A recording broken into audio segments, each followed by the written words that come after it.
इंदुशतवंदी वंदियाणं तिहुमणहितमधुरविशदवक्काणं अन्तातीत गुणाणं नमो जिणाणं जितभवाणं।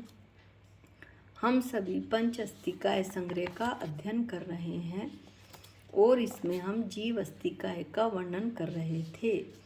गाथा 27 में हमने जीव के 9 विशेषण पढ़े थे। उसमें हमने एक उपयोग विशेषण पढ़ा था, उपयोग लक्षण, उसी का कथन किया जा रहा है। उसके कथन को करते हुए हम गाथा 44 पर आ गए हैं। इस गाथा में आचार्य क्या कहना चाहते हैं, इसके लिए हम गाथा पाठ करते हैं।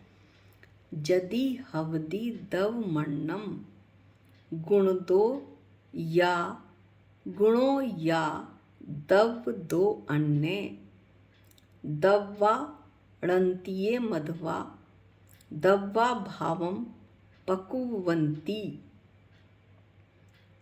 यदि अन्व्यार्थ पढ़ते हैं। यदि यदि दव्वमन्नम द्रव्य गुण दो गुणों से अन्य या हवदी अन्य भिन्न हो गुणा या और गुण दव्वदो अन्य द्रव्य से अन्य हो तो दव्वाणन्तिये मध्वा द्रव्य की अनंतता हो अथवा दव्वा भावम द्रव्य का अभाव पकुवंती हो। क्या कहना चाहते हैं आचार्य? बड़ा अटपटा सा लग रहा है, लेकिन इसे यदि आप जैसे गाथा पढ़ाई जाएगी उसे ध्यान से पढ़ेंगे तो आत्मा आनंद से भर जाएगी। अभी इसका देखते हैं कि कुन-कुन स्वामी क्या कहना चाहते हैं। यदि द्रव्य गुणों से अन्य हो, अलग हो, तो द्रव्य में अनंतता हो जाएगी, यानी द्रव्य अनंत हो जाएगा। और यदि गुण द्रव्य से अन्य हो तो द्रव्य का अभाव हो जाएगा। दो बात वे बता रहे हैं। अमृतचंद आचार्य इन दोनों बातों को कैसे स्पष्टीकरण करते हैं टीका में, ये देखते हैं। टीका पाठ करते हैं। द्रव्य का गुणों से भिन्नत्व हो, यानी भिन्नपना हो, यानी अलग हो। कौन? द्रव्य द्रव्य का गुणों से, तो द्रव्य अनंत हो जाएगा। और गुणों का द्रव्य से भिन्नत्व हो, यानी गुण द्रव्य से अलग हो, तो क्या होगा? द्रव्य का अभाव हो जाएगा। इस बात का यहाँ पर कथन किया गया है। अब इसके लिए हम सबसे पहले गुण की परिभाषा पढ़ते हैं कि गुण वास्तव में किसी न किसी के आश्रय से रहते हैं। गुण द्रव्य के आश्रय से रहते हैं और परिभाषा के अनुसार ये द्रव्य के संपूर्ण भाग में और उसकी संपूर्ण अवस्था में जो रहता हो उसे गुण कहते हैं। इस तरह गुण को रहने के लिए किसी न किसी का आसरा चाहिए और वह आसरा द्रव्य है। आगे पढ़ते हैं।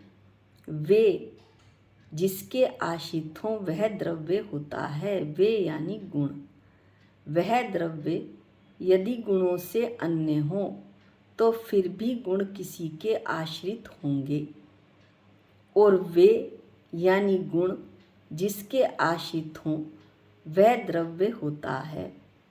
अब यदि वह यानी द्रव्य गुणों से अन्य हो तो फिर भी गुण किसी के आश्रित तो रहेंगे ही रहेंगे। फिर वे गुण जिसके आश्रित हों वह द्रव्य होता है। अब इसके बाद की लाइन हम बाद में पढ़ेंगे, वो कंक्लूजन है। पहले हम यहीं तक समझते हैं। अभी कोई बात हमें समझ में नहीं आई। आचार्य कहते हैं, अमृतचंद आचार्य, कि द्रव्य वास्तव में किसी के आश्रय से रहते हैं।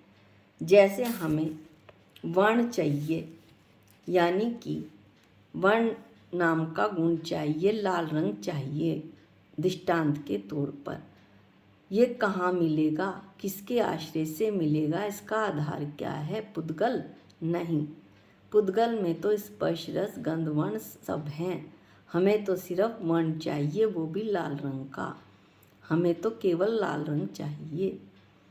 वर्ण यानी लाल रंग हम देखेंगे कि जब हम लेने जाएंगे तो किसी ना किसी के आश्रय से ही रहेगा। सिंदूरी में रहेगा, मोली में रहेगा, कपड़े में रहेगा, कुर्ते में रहेगा, साड़ी में रहेगा। पीला कपड़ा लेने जाएंगे तो पीला रंग चाहिए, तो कहीं ना कहीं पीला रंग होना चाहिए किसी चीज़ में। कपड़ा नहीं चाहिए, केवल पीले रंग का गुण चाहिए, तो वो किसी भी तरह से संभव नहीं हो पाएगा। यदि हम ढूंढने लगें तो वो किसी भी तरह कहीं भी नहीं मिलेगा। पीला रंग कुर्ते में, साड़ी में, धोती में, फ्रॉक में, सब में मिलेगा, पर पीला रंग अलग से कहीं नहीं मिलेगा। इस तरह से हम देखते हैं कि पीला रंग जो गुण है वो किसी ना किसी के आश्रय से ही रहेगा। ये सिद्धांत है। इस तरह गुण द्रव्य के आश्रय से रहता है। यह सिद्धांत है। इसी सिद्धांत को आचार्य ने बताया है बड़े सुंदर तरीके से कि गुण वास्तव में किसी के आश्रय से रहते हैं। वे गुण जिसके आश्रित रहते हैं वह द्रव्य होता है। अब यदि वह द्रव्य, जैसा कि अन्वयार्थ में बताया था गाथा में, कि यदि गुणों से अलग हो, द्रव्य गुणों से अलग हो जाए, तो फिर भी गुण किसी के आश्रित होंगे, और वे गुण जिसके आश्रित होंगे वह द्रव्य ही होगा, क्योंकि गुण जो है द्रव्य के आश्रित रहता है। अब यदि ये द्रव्य भी उन गुणों से अलग हो जाए तो फिर भी गुण किसी के आश्रित रहेंगे। अब ये गुण जिसके आश्रित रहेंगे वह द्रव्य होगा। अब ये फिर द्रव्य, ये वाला द्रव्य भी गुणों से अन्य हो जाए तो फिर गुण किसी के आश्रित होंगे, और गुण जिसके आश्रित होंगे वह द्रव्य ही होगा।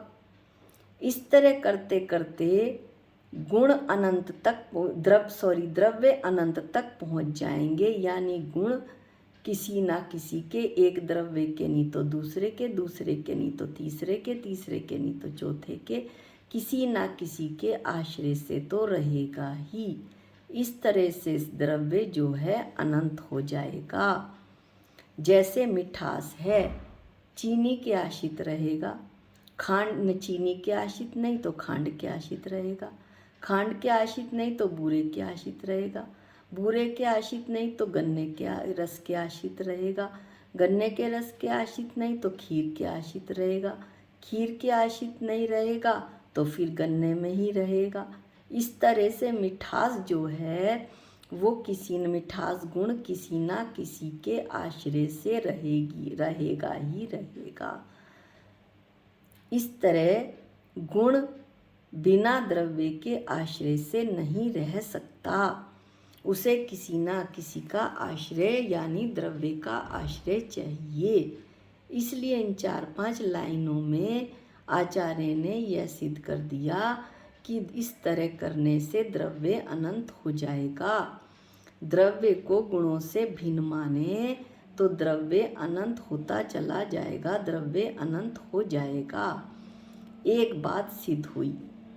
अब दूसरी बात है कि गुण द्रव्य से अन्य हो तो द्रव्य का अभाव हो जाएगा। आखिर गुण द्रव्य है क्या? द्रव्य आचार्य बताते हैं कि गुणों का समुदाय है।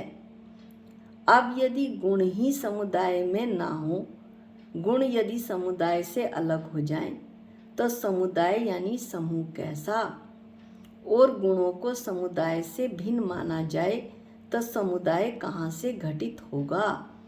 क्या कहना चाहते हैं आचार्य कि जो द्रव्य है वो गुणों का समुदाय है, गुणों के समूह को द्रव्य कहते हैं। गुण यदि समूह से अलग हो जाए तो समूह खत्म हो जाएगा, और जहाँ समूह खत्म हुआ तो द्रव्य खत्म हो जाएगा। तो गुणों को समुदाय से भिन्न मान लेने पर समुदाय कहाँ से घटित होगा, यानी समुदाय समूह खत्म हो जाएगा, नष्ट हो जाएगा।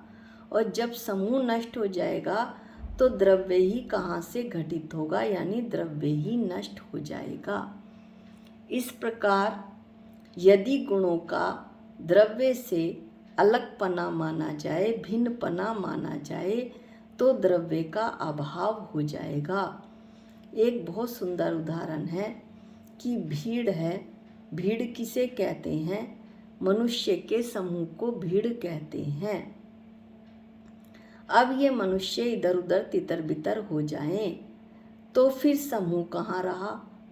वो मनुष्यों का, क्योंकि मनुष्य तो इधर उधर हो गए। एक मनुष्य इधर चला गया, दूसरा इधर चला गया, तीसरा इधर चला गया, चौथा इधर। 10 मनुष्य खड़े थे, 10 तरफ को हो गए वो, और समूह तो रहा ही नहीं। तो जब समूह नहीं रहा तो भीड़ कैसे रहेगी? यानी भीड़ भी नष्ट हो गई, भीड़ का अभाव हो गया, वहाँ पर जगह खाली हो गई। इसी तरह कहते हैं कि द्रव्य गुणों का समूह है। यदि गुण तितर बितर हो गए, गुण यदि द्रव्य से अलग हो गए, तो यानी समुदाय से अलग हो गए, तो फिर समुदाय कैसा? और जब गुणों का समुदाय नहीं तो फिर द्रव्य कैसा? यानी द्रव्य का अभाव हो जाएगा। इस तरह आचार्य ने दोनों बातें सिद्ध कर दी कि द्रव्य गुणों से अन्य है तो द्रव्य अनंत हो जाएगा, और यदि गुण द्रव्य से अन्य है तो द्रव्य का अभाव हो जाएगा। इस तरह ये 2 बातें आचार्य ने यहाँ पर सिद्ध करी हैं। बहुत ही सुंदर तरीके से की हैं। अटपटी लगती है ये गाथा, लेकिन जब आप ध्यान से पढ़ेंगे तो आनंद ही आनंद आएगा। गाथा 45 हम अगले उसमें पढ़ेंगे वीडियो में। आज के लिए इतना ही। निज निधि निज में बताई, ये अनंत उपकार है। इसके लिए जिन वाणी माँ को वंदनानंत बार है, वंदनानंत बार है। सबको जय जिनेंद्र।